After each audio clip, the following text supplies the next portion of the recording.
오늘 말씀은 고난을 당하신 예수님입니다. 마태복음 27장에는 예수님의 고난과 죽음에 대한 이야기가 매우 예절하게 기록되어져 있습니다. 우리가 알기는 그리스도께서 당하신 고난과 죽음은 바로 우리의 죄와 허물을 친히 담당하신 죽음이기에 그 자체가 복음입니다. 오늘 본문에 보면 예수님께서 고난 당하신 과정이 생생하게 기록되어져 있는데, 예수님이 빌라도의 손에 넘어가고 스승을 팔아넘긴 가룟 유다는 자살을 합니다. 그리고 예수님은 빌라도 법정에서 신문을 당하시고 예수님을 대적하는 백성들의 아우성 가운데 그 십자가의 형이 결정됩니다. 그 후에 예수님의 사형이 집행되는 과정을 기록하고 있는데, 예수님은 야만적인 희롱을 당하시면서 온갖 모욕과 비난을 당하시고 십자가에 끌려가시고 십자가 위에서 운명하십니다. 운명하신 후 예수님이 아리마대 요셉의 무덤에 장사됩니다. 그리고 파수꾼들이 예수님의 무덤을 지키는 장면이 기록되어져 있습니다.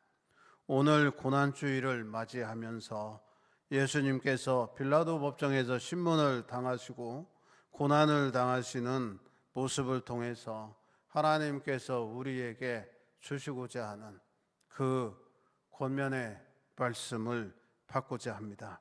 첫째, 예수님께서 빌라도에게 넘겨지는 상황을 살펴봅니다. 본문의 1, 2절에 기록이 되어져 있습니다.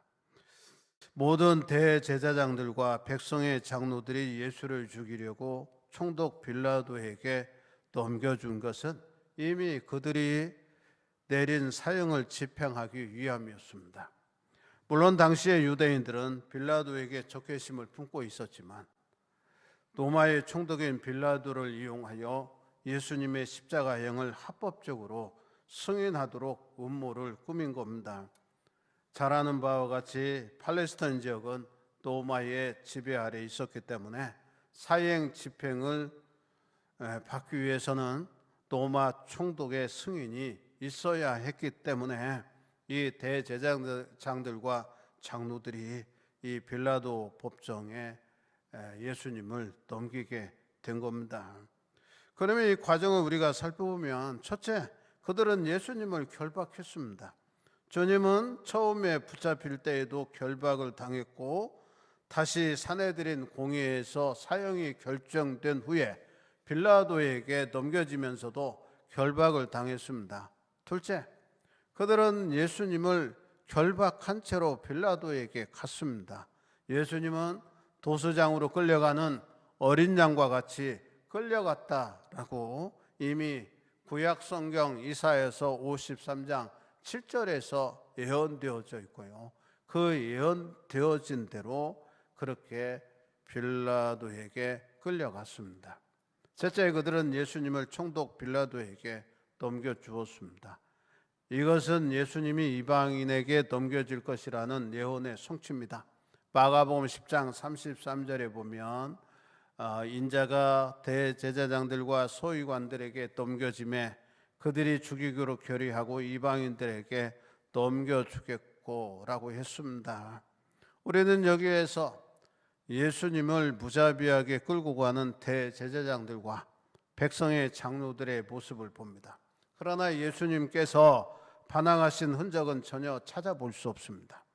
이것은 예수님께서 친히 우리의 죄를 대속하기 위하여 십자가의 죽음을 담당하셨기 때문이지 결코 예수님의 능력이나 힘이 부족해서 그런 것은 아니었기 때문입니다. 예수님이 반항하지 못했던 것은 바로 죄인된 우리 때문이었음을 기억해야 할 것입니다. 둘째, 빌라도의 법정에서 신문을 받으시는 예수님의 모습을 봅니다. 11절에서 14절에 잘 나타나 있습니다. 예수님은 죄수가 재판관 앞에 서듯이 총독 빌라도 앞에 섰습니다. 이것은 죄인된 우리를 구속하시기 위함이었기 때문에 주님은 백성들의 분노에도 겁을 내지 않았으며 아무런 동요도 일으키지 않았습니다. 빌라도는 예수님에게 내가 유대인의 왕이냐 물었고 예수님은 내 말이 옳도다라고 대답했습니다. 예수님은 이미 대제사장 앞에서 하나님의 아들 그리스도임을 시인하셨는데 그들은 다시 예수님을 빌라도에게 넘길 때에 가이사에게 대적하여 반란을 일으킬 정치범으로 인식시키려고 했던 것 같습니다. 그러나 예수님께서 자신이 유대인의 왕이라고 시인했던 의미는 빌라도가 정치범으로 몰아세울 수 있는 그런 의미는 전혀 아니었습니다. 왜냐하면 대제사장들과 장로들이 많은 거짓 증인들을 내세워서 예수님을 고소했지만 빌라도가 예수님에게서 아무런 잘못을 찾지 못했기 때문입니다. 그러면 이 대제사장들과 장로들이 거짓 증인들을 세웠는데 그 죄목을 우리가 살펴보면 첫째는 하나님의 성전을 헐고 사흘 동안에 지을 수 있다. 둘째는 내가 하나님의 아들 그리스도인지 우리에게 말하라. 일종의 신성 모독죄로 이 예수님을 걸어서 빌라도 법정에 세운 거 아닌가 이렇게 우리가 알고 있습니다. 사랑하는 여러분, 많은 사람들의 고소에도 불구하고 예수님은 완전한 침묵을 지키셨습니다. 이것은 아버지의 뜻에 대한 절대적인 복종과 우리를 구원하기 위한 대속적 위치 때문이었습니다. 그러므로 우리들은 욕을 받으시되 대신 욕하지 않으시고 고난을 받으시되 위협하지 아니하시고 오직 공의로 심판하시는 자에게 부탁하시며 친히 나무에 달려 그 몸으로 우리 죄를 담당하신 예수님을 본받아야 할 것입니다. 셋째, 백성들이 예수님을 십자가에 못 박도록 하면서 저지른 불법적인 행위를 찾아볼 수 있는데 15절에서 26절까지의 기록이기도 합니다. 로마와 헬라에서는 황제의 생일이나 명절의 주수들을 석박하는 관습이 있었습니다. 이 관습에 따라서 빌라도는 대제사장들과 장로들에게 물어 바라바라고 하는 유명한 악명 높은 죄수와 예수 중에 누구를 놓아주기를 원하느냐 그렇게 물었을 때 그들은 죄 없으신 예수님을 놓아주는 것보다는 차라리 바라바를 놓아주는 것이 좋다고 소리 질렀습니다. 21절 23절에 기록되기를 누구를 너희에게 놓아주기를 원하느냐 이르되 바라바로소이다. 그러면 그리스도라는 예수를 내가 어떻게 하랴? 그들이 다 십자가에 못 박혀야 하겠나이다. 빌라도가 이르되 그가 무슨 악한 일을 하였느냐? 그들이 더욱 소리질러 이르되 십자가에 못 박혀야 하겠나이다 하는지라 라고 했습니다. 물론 빌라도는 예수님에게서 아무런 흠집도 범법도 찾을 수 없었기 때문에 예수님을 놓아줄 수 있는 기회를 찾았고 그의 아내도 자신의 꿈을 생각하면서 저 옳은 사람에게 아무 상관도 하지 마옵소서 경고했습니다. 헬라어 성경에 보니까 토 디카이오 에케이노라고 기록이 되어져 있는데 여기서 디카이오스는 의를 나타냅니다. 즉 옳은은 의라고 하는 말인데 이 의는 하나님의 모든 계명과 규례대로 흠이 없이 행한다고 하는 것을 뜻합니다. 즉 예수님은 의인의 한 표본입니다. 그러나 제사장들과 장로들은 백성들을 충동질하여 바라바를 놓아달라고 외치도록 했습니다. 무엇보다도 그들은 무죄한 예수님을 십자가에 못 박으라고 주장했습니다. 빌라도는 바라바를 선택한 백성들에게 그러면 그리스도라 하는 예수를 내가 어떻게 하랴고 물으면서 예수님을 놓아줄 기회를 다시 한번 찾았지만 그들은 막무가내였습니다.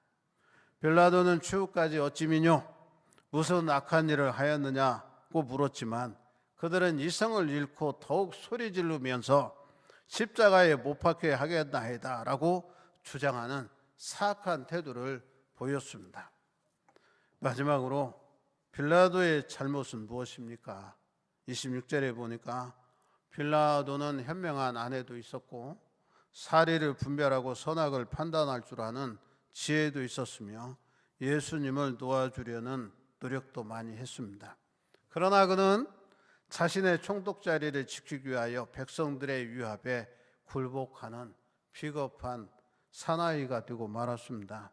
결국에는 빌라도는 예수님을 채찍질하고 십자가에 못 박히도록 넘겨준 최후의 결정자가 되었기 때문에 그의 잘못은 영원히 돌이킬 수 없게 된 겁니다.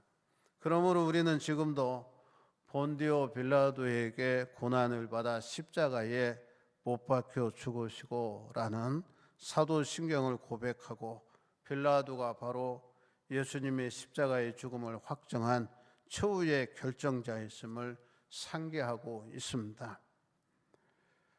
사랑하는 여러분, 고난을 당하시는 예수님을 바라보면서 우리는 나는 어떠한 신앙 상태에 놓여 있는지 우리가 살펴보고 우리 스스로의 신앙 상태를 우리가 좀 점검해 봤으면 좋겠습니다.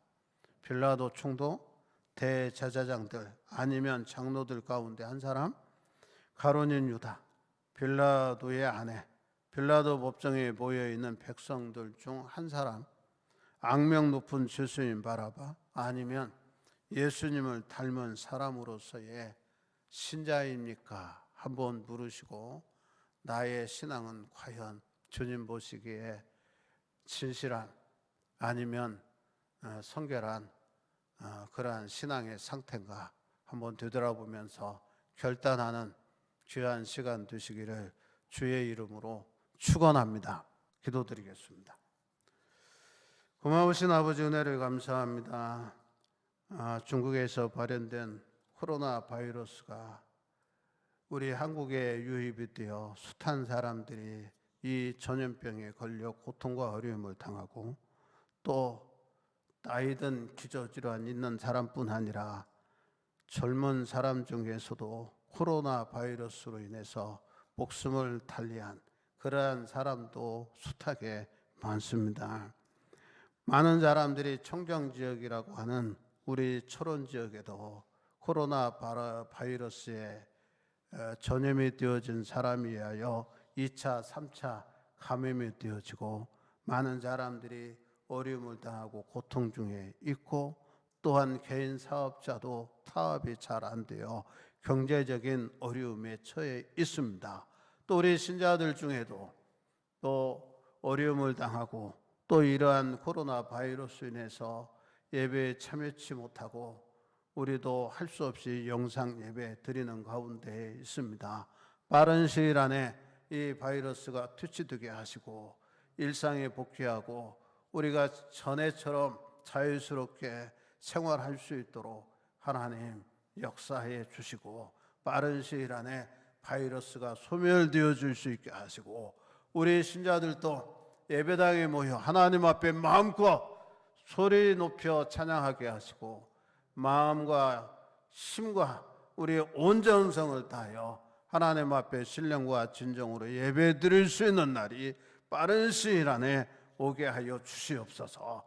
주의 말씀을 증거하게 하시고 고난주일에 예수님이 당하신 고난에 대해 당하신 그 예수님을 생각하게 하시고 우리도 주어진 십자가 가지고 주님의 고난에 동참한 그러한 성도들이 다 되어지게 하여 주시옵소서. 예수 그리스도의 이름으로 기도하옵나이다. 아멘.